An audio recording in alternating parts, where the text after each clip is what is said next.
Hermanos, muy buenos días. Vamos a tener la meditación de la palabra del Señor el día de hoy en el libro de Hebreos, en el capítulo 3 del 1 al capítulo 4 versículo 13. Hemos visto la primera parte el domingo pasado y quisiera continuar con ustedes considerando este pasaje que hemos dado lectura y que es necesario desarrollar la parte pendiente. Vamos a orar. Oremos. Señor y Padre nuestro, te damos gracias en esta mañana por este momento que tú nos das para poder meditar en tu palabra. Pedimos tu asistencia, pedimos tu ayuda, pedimos tu dirección, Señor. Te rogamos, Padre nuestro, que seas con nosotros en este tiempo en que tu palabra está abierta y queremos leerla. Te pedimos la iluminación de tu Espíritu Santo para discernir tu voluntad para nuestras vidas. Nos encomendamos en tus manos y te pedimos estos favores en Cristo Jesús. Amén. Hermanos, yo quisiera entonces retomar nuestro pensamiento que habíamos estado desarrollando con relación a Hebreos el capítulo 3 versículo 1 en adelante. Y estábamos considerando la situación como el autor sagrado refiere a considerar a Jesús y descansar en él. Y habíamos estado considerando capítulo 3 desde el versículo 1 en cuanto a Cristo, el Hijo de Dios, el Dios hombre, como en su realidad de expresión divina humana, él evidencia la superioridad frente a la realidad de Moisés y frente a la realidad de Josué, como está referido en los versículos que contiene este capítulo número 3, y también en lo que refiere al capítulo 4, los primeros 13 versículos. Entonces yo quisiera retomar una vez más una parte de la lectura de este pasaje, el cual nosotros podemos meditar. Y dice así, Hebreos 3, 1, por tanto, hermanos santos, participantes del llamamiento celestial, considerad al apóstol y sumo sacerdote de vuestra profesión, Cristo Jesús, el cual es fiel al que lo constituyó, como también lo fue Moisés en toda la casa de Dios. Porque de tanto mayor gloria que Moisés es estimado digno cuanto tiene mayor honra que la casa, el que la hizo. Porque toda casa es hecha por alguno, pero el que hizo todas las cosas es Dios. Y Moisés, a la verdad, fue fiel en toda la casa de Dios como siervo, para testimonio de lo que se iba a decir. Pero Cristo como hijo sobre su casa, la cual casa somos nosotros, si, si retenemos firme hasta el fin la confianza y el gloriarnos en la esperanza. Por lo cual, como dice el Espíritu Santo, si oyereis hoy su voz, endurezcáis vuestros corazones, como en la provocación en el día de la tentación en el desierto, donde me tentaron vuestros padres, me probaron y vieron mis obras 40 años, a causa de lo que me disgusté contra esa generación y dije, siempre andan vagando en su corazón y no han conocido mis caminos. Por tanto, juré en mi ira, no entrarán en mi reposo. Mirad, hermanos, que no hay en ninguno de vosotros corazón malo de incredulidad para apartarse del Dios vivo. Antes exhortaos los unos a los otros cada día, entre tanto que se dice hoy, para que ninguno de vosotros se endurezca por el engaño del pecado. Porque somos hechos participantes de Cristo, con tal que retengamos firme hasta el fin nuestra confianza del principio. Entre tanto que se dice, si oyereis hoy su voz, no endurezcáis vuestros corazones, como en la provocación. ¿Quiénes fueron los que, habiendo oído, la provocaron? ¿No fueron todos los que salieron de Egipto por mano de Moisés? ¿Y con quienes estuvo él disgustado 40 años? ¿No fue con los que pecaron, cuyos cuerpos cayeron en el desierto? Y a quienes juró que no entrarían en su reposo, sino a aquellos que desobedecieron y vemos que no pudieron entrar a causa de su incredulidad.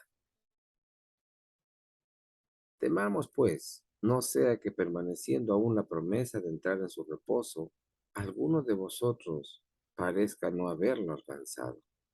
Porque también a nosotros se nos ha anunciado la buena nueva como a ellos, pero no les aprovechó el oír la palabra, por no oír acompañada de fe en los que la oyeron.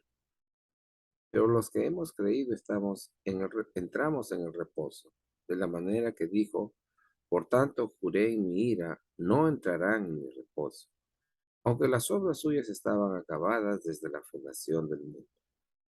Porque en cierto lugar él dijo así del séptimo día, que reposó Dios de todas sus obras en el séptimo día. Y otra vez aquí, no entrarán en mi reposo.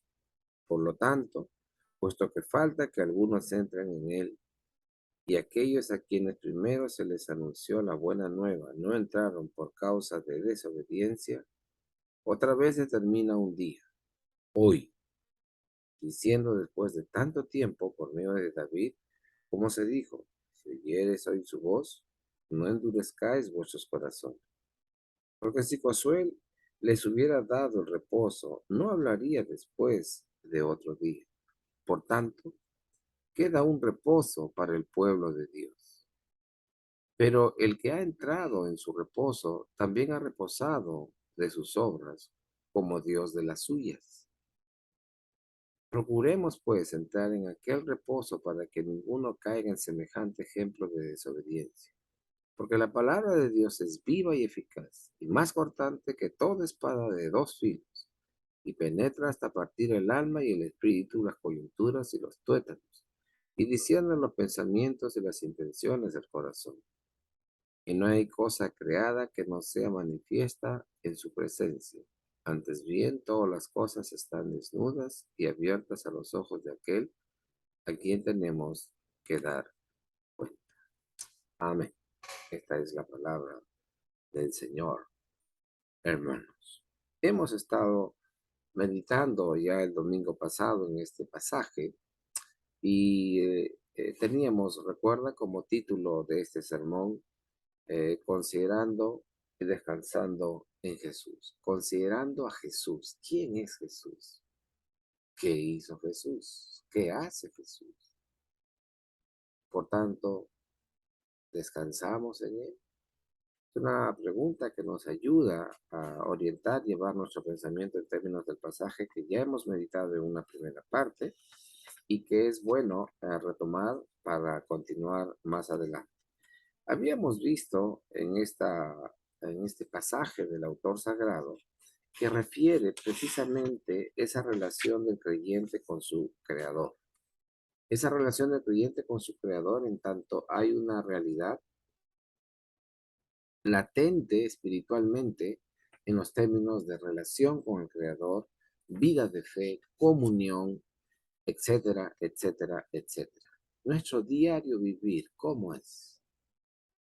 Tenemos presente siempre a Dios en todo lo que hacemos. Creemos que las situaciones y circunstancias que nos ocurren en la vida están dentro de ese propósito soberano y divino de Dios para su creación, para sus hijos, para su iglesia en particular.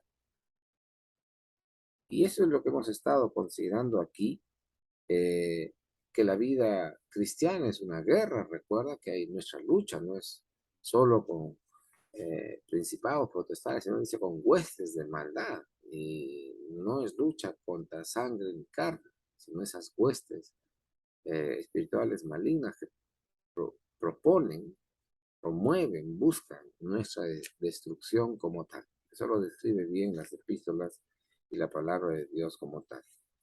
Y habíamos considerado también, como dice el pasaje aquí, que debemos, fíjese, versículo 1 del capítulo 3, por tanto, hermanos, santos, participantes del llamamiento celestial, considerad al apóstol y sumo sacerdote de nuestra profesión, ¿A quién debemos considerar? A Cristo Jesús.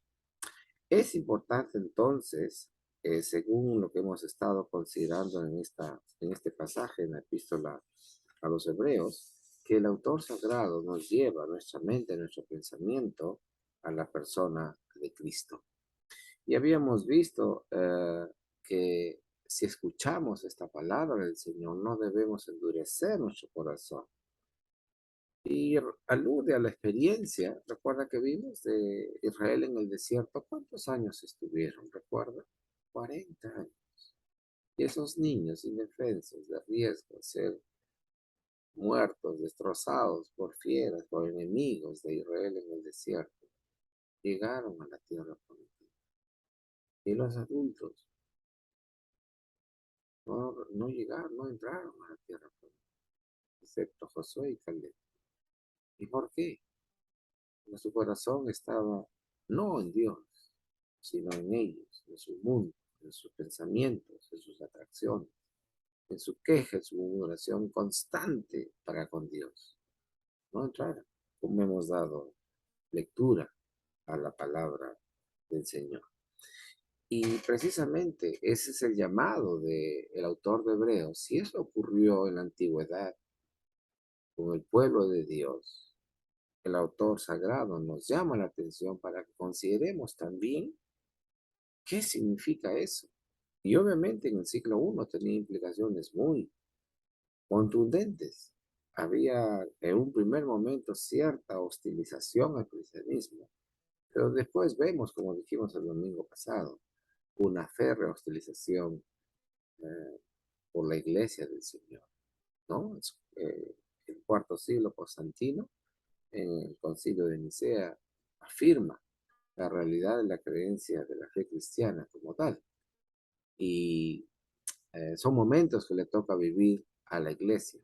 En tanto la palabra de Dios se ha revelado, es importante considerar y entender esos momentos que nos tocan vivir. Y el autor sagrado, justamente en el capítulo 13, versículo 12 a 14, dice, mirad hermanos, ninguno de vosotros, ¿no? Hay un corazón incrédulo que os haga apartaos del Dios vivo. Hay una exhortación ahí. ¿En quién creemos? ¿En quién confiamos? Es el llamado del autor sagrado ahí. Por eso, hoy, si oyen su voz, no endurezca su corazón como en la rebelión. Hay enseñanzas de las experiencias que tenemos de vida. Los judíos como nación tenían una experiencia muy rica, narrada y descrita en el Antiguo Testamento. Sin embargo, en el Nuevo Testamento siguen manifestando la gran mayoría de ellos un rechazo y oposición a la revelación especial de Cristo.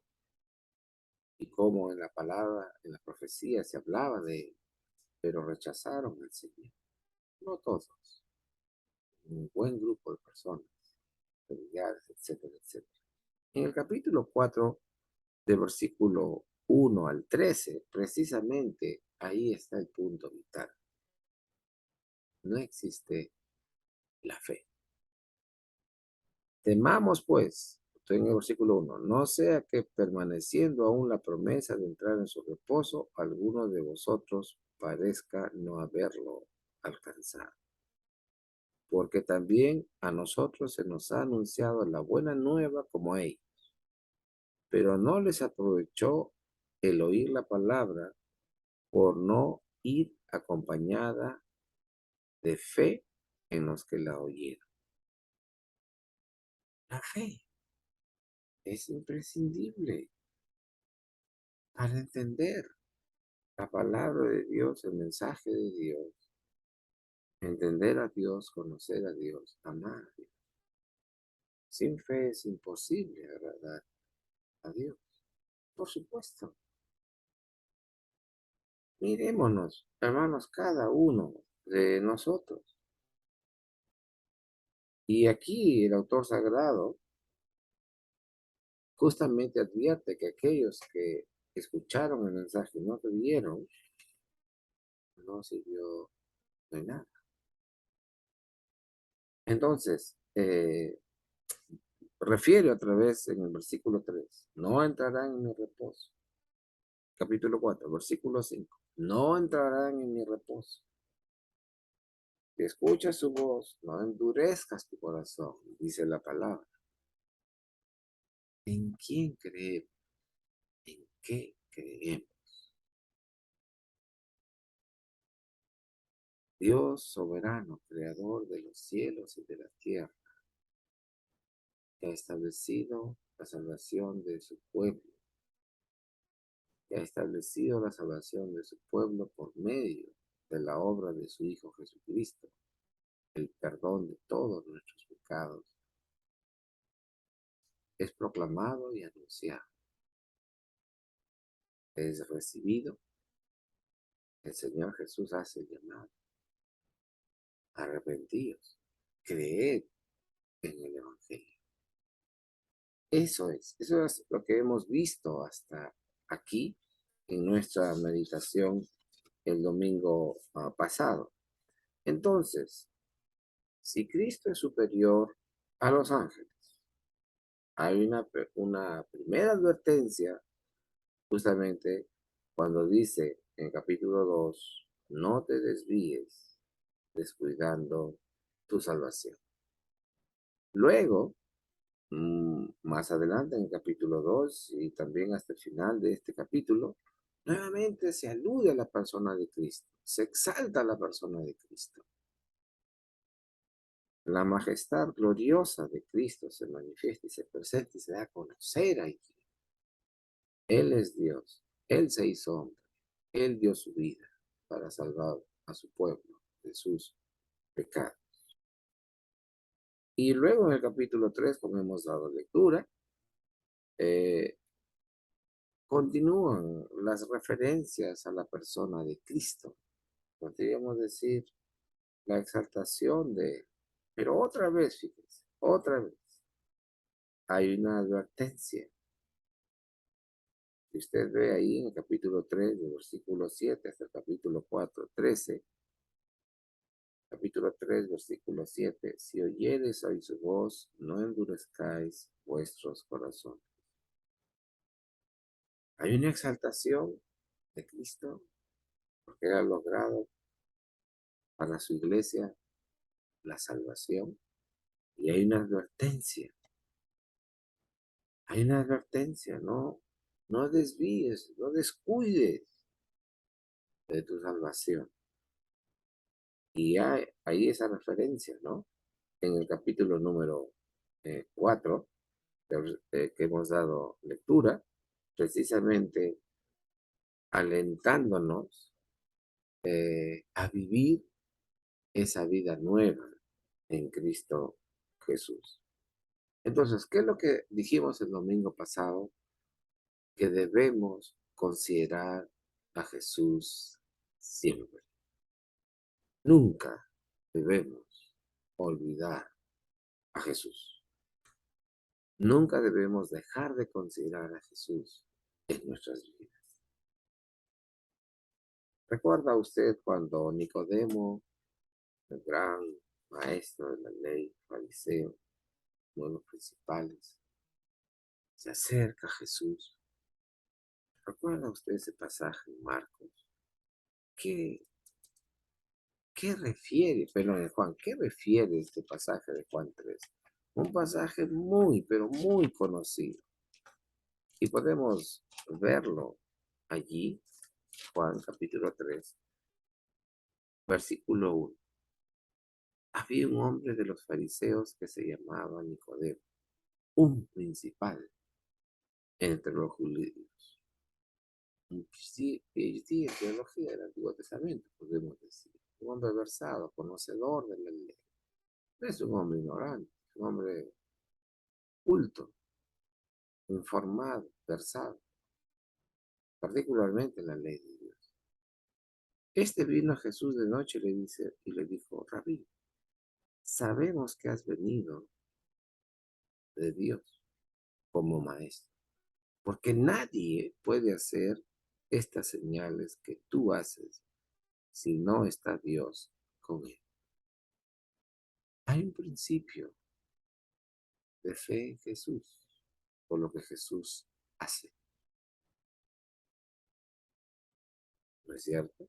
Nadie puede hacer esas cosas. ¿No es cierto? Si Dios no está con él. Un primer punto que vemos. Respondió Jesús y le dijo, de cierto te digo, que el que no naciere de nuevo no puede ver el reino de Dios. Como un hombre siendo viejo puede entrar otra vez en el vientre de su madre. ¿Sí? Y el Señor nos responde, ¿no? Versículo 7 y 8. 6. Lo que es nacido de la carne, carne es. Lo que es nacido del Espíritu, Espíritu es. ¿Y qué le ha dicho el Señor en el versículo anterior?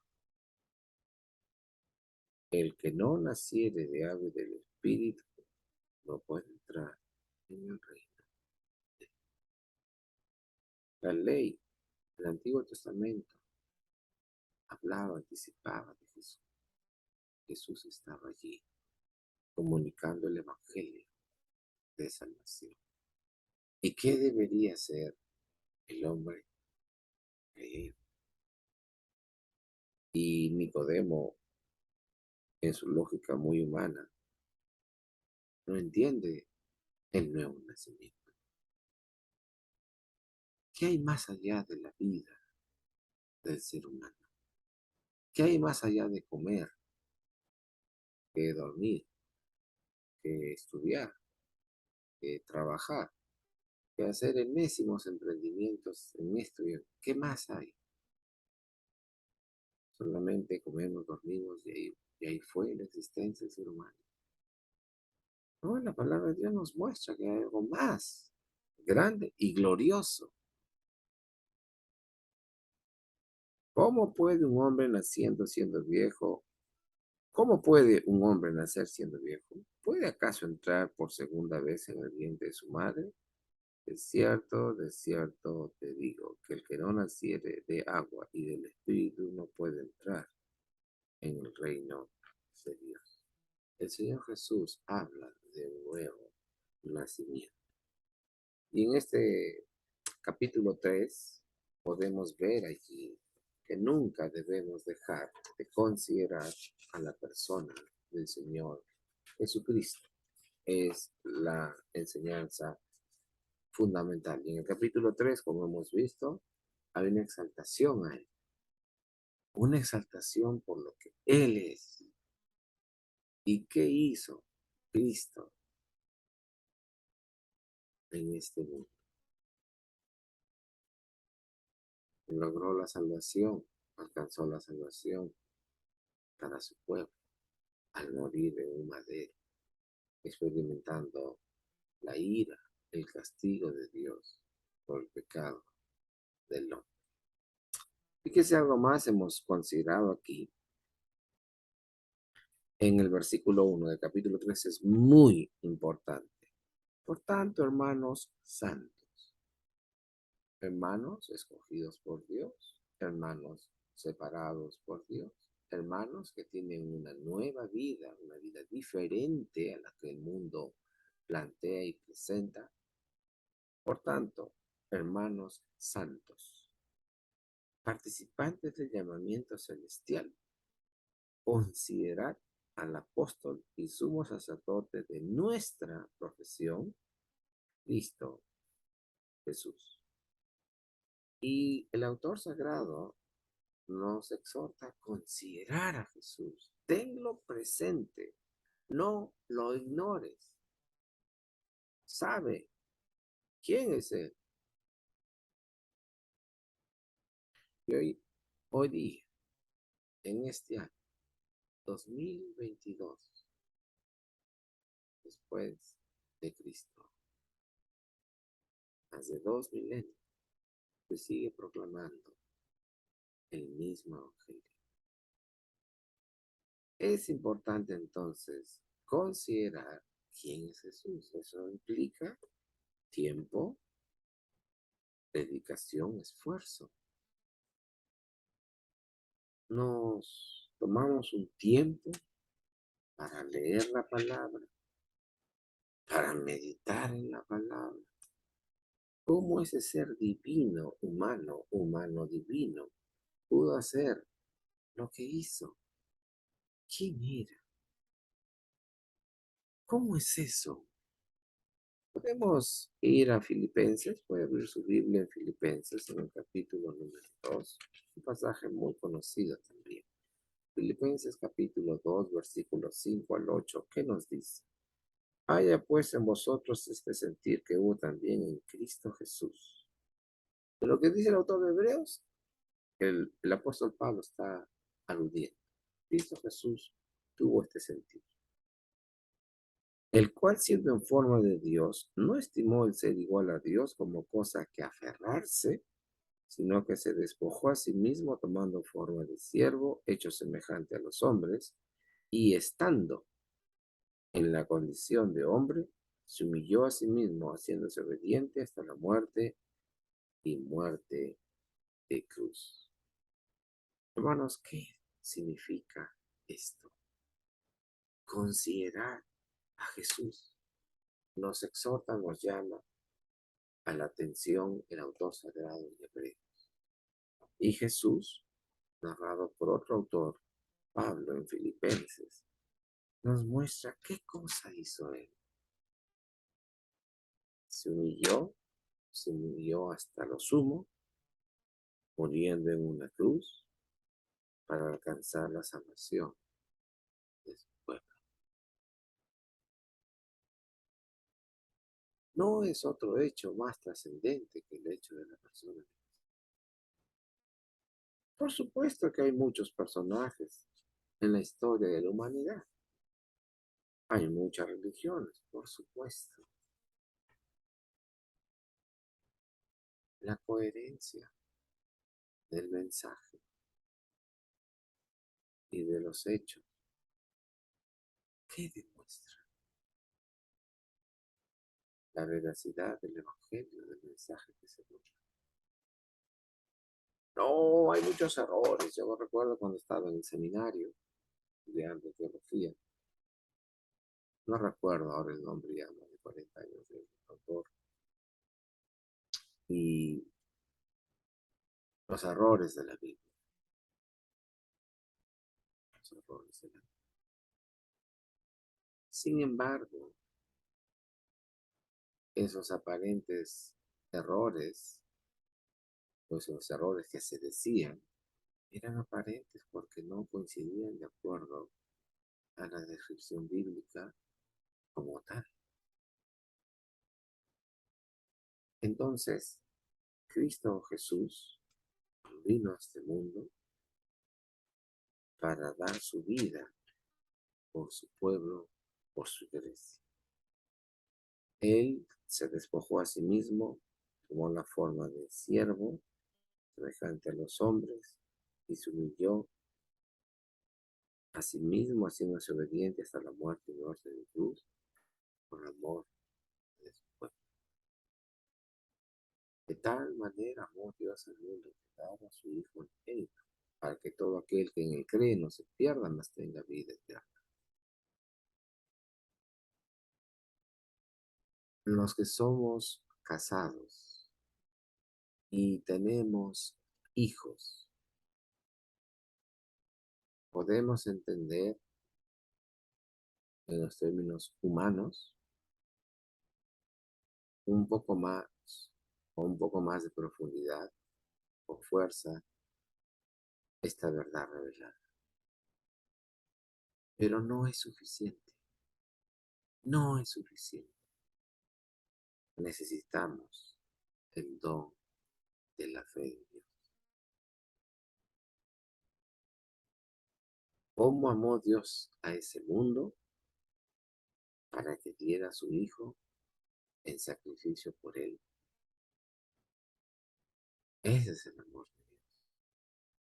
Y el autor de Hebreos aquí, cuando hemos aludido por Filipenses 2, nos está mostrando que hay tal amor para ese pueblo que su propio Hijo asumió ese sacrificio para la redención de su pueblo. Y eso es algo que nos deja pensando. Una pregunta. Cuando leemos el Evangelio de Lucas, capítulo 1, versículo 80, y el niño crecía y se fortalecía en espíritu y estuvo en lugares desiertos hasta el día de su manifestación a Israel. Y el capítulo 2 dice, aconteció en aquellos días que se promulgó un edicto de parte de Augusto César que todo el mundo fuese empadronado. Versículo 4, y José subió de Galilea, de la ciudad de Nazaret a Judea, de la ciudad de David, que se llama Belén, por cuanto era de la casa y familia de David, para ser empadronado con María, su mujer, desposado con él, la cual estaba encinta. Momentos previos al nacimiento del Hijo de Dios, lo revela la palabra. Pero lo que iba era esto. Juan el Bautista, siguiente capítulo, alude, señala, proclama a Cristo el Mesías, el Redentor. Y podemos ver en Lucas y en los otros evangelios cómo Jesús es bautizado por Juan el Bautista. Juan el Bautista habla, anticipa, proclama la venida del Hijo de Dios. Y el Hijo de Dios ha nacido, y el Hijo de Dios es bautizado, y el Hijo de Dios empieza su ministerio. ¿Qué quiero decir con esto? Hemos dicho que el autor sagrado en Hebreos nos dice, considerad a Jesús. Considera a Jesús. Capítulo 3, ¿no? Versículo 1. Lo hemos leído. Hermanos santos, permaneced, participantes del llamamiento celestial, considerad al apóstol y sumo sacerdote de nuestra confesión, Cristo Jesús. Considerad a Jesús. Pensamos quién es Él, estudiamos la palabra para saber, para comprender, para conocer más de Él y cómo fue su experiencia en este mundo. Las profecías lo anticipaban. Vino, se dio el cumplimiento, se dio en sacrificio por su iglesia, ascendió a los cielos y esperamos el retorno del Señor por su iglesia. Consideramos a Jesús, estudiamos su palabra, meditamos en su palabra. ¿Quién es Jesús? ¿Por qué murió Jesús? Son títulos, afirmaciones, que solamente pueden ser eso, afirmaciones. ¿Qué implicancia tiene en mí? Y aquí el autor sagrado nos llama a tomar tiempo, a estudiar, a reflexionar, a pensar en ese ser divino, humano. Ese ser que tuvo hambre, que tuvo sed. Tuve hambre y no me disteis de comer. ¿Cuándo, Señor? ¿Cuándo? Y la respuesta, ¿cuál fue? Cuando a uno de estos pobres no das. Es decir, la fe en Jesús no es información acumulada y referida en mis saberes como tal. No, no solamente es eso. Hay algo que distingue y es que ese conocimiento de Dios tiene una implicancia en nuestras vidas. El Salmo 8 describe la grandeza de Dios y la particularidad del hombre en ser creado por ese Dios. Hay un sentido y un propósito de la existencia del ser humano. No es un ser viviente más de la creación que come, se reproduce y muere. No, hay algo más. El sentido y significado de la trascendencia que hoy día se habla son en términos de humanidad. Es horizontal. La trascendencia de las ideas del ser humano. Pero alcanzamos, vamos a esa relación con el Creador. No puede ser a menos que creamos en Él. Y precisamente aquí, eh, en el Evangelio hemos visto, Juan crece, se fortalece en espíritu y estuvo hasta el día de su manifestación a Israel. Ahí está el propósito por el cual Dios llama a este hombre. Y cada ser humano, cada uno de nosotros también tenemos un plan y un propósito de Dios para nuestras vidas. ¿Cuál es? ¿Cuál es el de su vida? Y en Marcos, capítulo 11, podemos avanzar un poquito en Marcos, capítulo 11.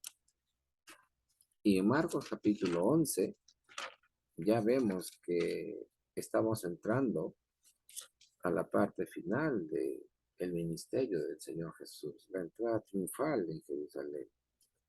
Es evidente que ya se avecina la muerte del Señor Jesús en la cruz. Maldito a todo aquel que muere en un madero.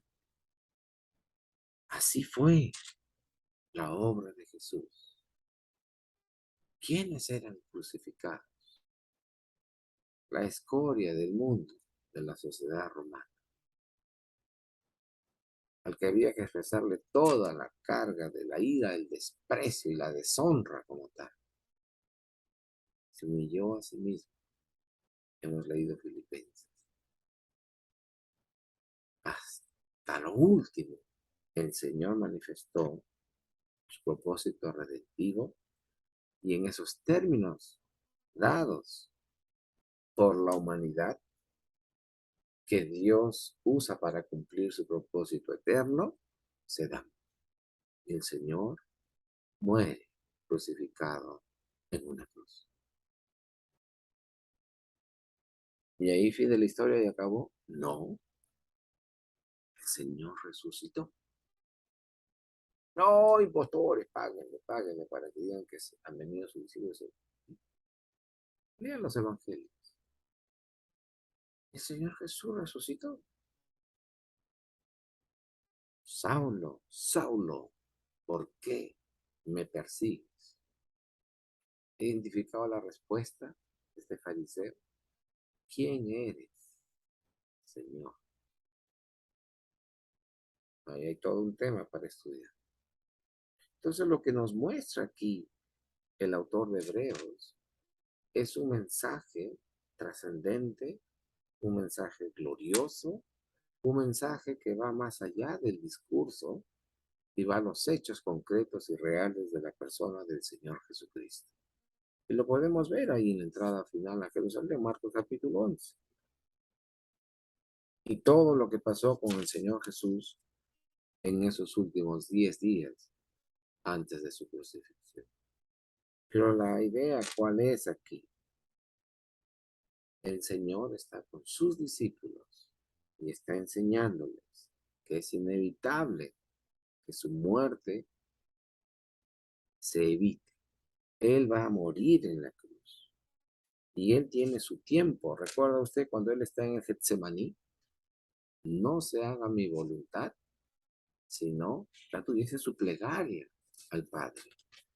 Hermanos, esa es la renuncia. Estoy en Marcos capítulo 14.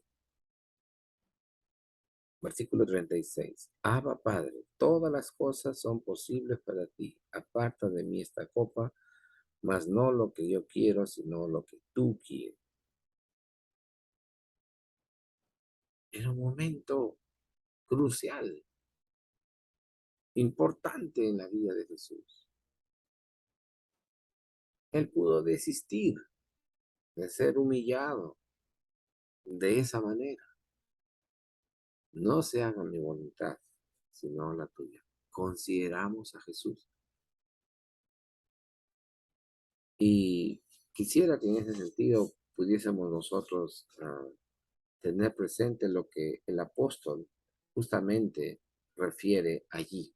Y todo hijo de Dios consideramos a Jesús como tal. ¿No es cierto? Sí. Y si no lo consideramos como tal, mm, para pensar. Pero es importante lo que dice el autor sagrado aquí. Por tanto, hermanos santos, participantes del llamamiento celestial, considerad al apóstol y sumo sacerdote de nuestra profesión, Cristo Jesús. Y es importante esto, por supuesto que es imprescindible para nosotros considerarlo como tal. Hermanos, ¿qué podemos ver nosotros aquí en toda esta referencia de la palabra del Señor? Podemos ver aquí que el apóstol, capítulo 4, versículo 7, dice, otra vez determina un día, hoy, diciendo después de tanto tiempo, por medio de David, como se dijo, si oyereis hoy su voz, no endurezcáis vuestros corazones, porque si Josué los hubiere dado el reposo, no lo haría después de otro día. Por tanto, queda un reposo para el pueblo de Dios. Habla de un reposo, habla de un descanso, habla de la realidad de la obra de nuestro Señor Jesucristo. Y eso implica para nosotros muchas cosas, amados hermanos. ¿Eso implica para nosotros una toma de decisiones también? Por supuesto que sí. ¿Eso implica un compromiso con el Señor? Por supuesto que sí. ¿Una perseverancia en la vida como tal? Por supuesto que sí. Las pruebas, como dice Santiago, el Señor las permite con un propósito. ¿Cuál es su propósito? Que podamos ser fortalecidos, maduremos en nuestras creencias, en nuestra vivencia, en nuestra relación con Dios.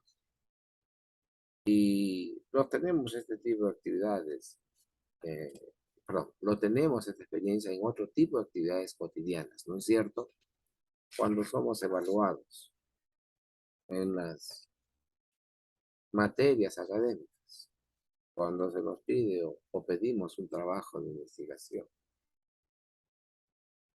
la persona debe estar entrenada para una serie de tópicos y temas, ¿no es cierto? Y se exige un estándar, hay un estándar para que la persona esté preparada, entrenada en los asuntos, en los aspectos que ha de ser o debe enfrentar en un mediano o tal vez en un largo plazo. Y ese es parte del entrenamiento. Y en la fe también es así.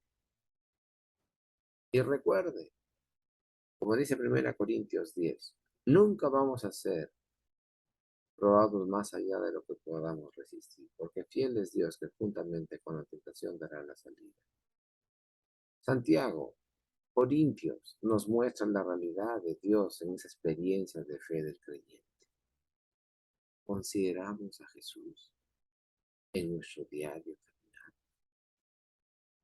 Tenemos errores, tenemos defectos, sí, muchos. Los llevamos a Jesús. Nos llevamos a Jesús, que también hay que llevar eso.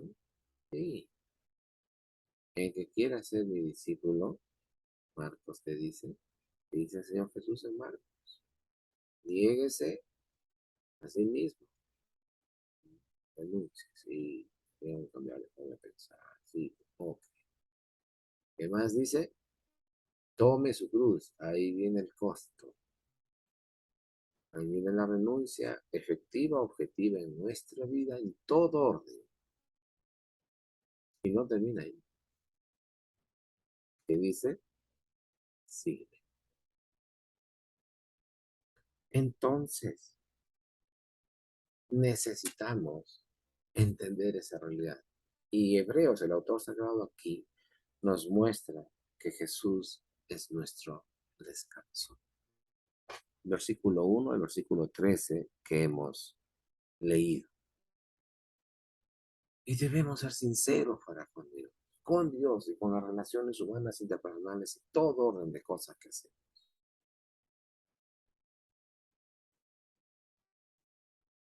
Temamos, pues, no sea que permaneciendo aún la promesa de entrar en su reposo, alguno de vosotros parezca no haberlo alcanzado. Comunión, relación, dependencia. Discipular.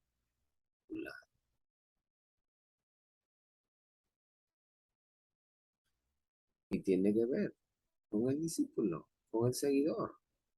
Porque también a nosotros se nos ha anunciado la buena nueva como a ellos, pero no les aprovechó el oír la palabra por no ir acompañada de fe en los que la oían. ¿Será por eso que en Hebreos capítulo 11 el autor sagrado, las casas editoriales ponen los héroes de la fe, otras más cautas ponen simplemente la fe? Hay una serie de testimonios de cada uno de estos hombres, entre otros, en cual la Escritura ha dado a conocer sus vidas y la obra de Dios en ellos, acerca de la fe, ese don que Dios da. Creo, Señor, ayúdame en mi incredulidad. Cuando el Señor Jesús cumple su ministerio. Sí, necesitamos ayuda, necesitamos apoyo, necesitamos descanso, necesitamos reposo. Eso está dado en Cristo. Tenemos descanso en Él. Usted tiene descanso en Él. Está seguro que en Él encuentra su reposo como tal. El Evangelio de Cristo es una buena nueva de salvación que establece una relación entre Dios y el hombre por medio de la fe en Cristo Jesús, quien se dio a sí mismo para salvar a su pueblo de sus pecados. ¿Usted cree en eso? Orienta, dirige su vida en esos términos. Y debemos reconocer, hermanos, que toda área de nuestra vida debemos rendirla en sí, porque fallamos, porque fracasamos. Debemos rendirla cada día. Ay, vamos a orar. Padre nuestro, te damos gracias por este tiempo que tú nos has dado, por tu palabra, Señor, y la realidad del Señor Jesucristo en nuestras vidas. La obra perfecta que Él hizo en la cruz del Calvario y la necesidad de nosotros de saber y conocer quién es Él, de amarle, de seguirle, de servirle, Señor. Eso implica que toda nuestra vida, Señor, la rendimos a ti, sabiendo que Jesucristo es nuestro Señor, sabiendo que el Señor Jesucristo dio su vida por nosotros y Él debe señorear nuestras vidas, Señor. Oh Dios eterno, reconocemos nuestras debilidades, nuestras falencias, nuestras carencias y las traemos a ti una vez más, Señor, sabiendo que tú eres Dios y fuera de ti no hay nadie. Gracias por este tiempo. Tú nos ayudes a cada uno de nosotros a mirarnos a la luz de tu palabra, a buscar, Señor, esa comunión contigo, ese perdón tuyo, al mostrarnos que necesitamos de ti. Gracias te damos por este tiempo. Tu bendición sea sobre cada uno de nosotros, cada uno de tus hijos. Gracias te damos, Padre, porque eres un Dios de salvación, un Dios de misericordia. Te rogamos, te pedimos estos favores en Cristo Jesús. Amén. Amén. Muchas gracias, hermanos. Que el Señor les bendiga.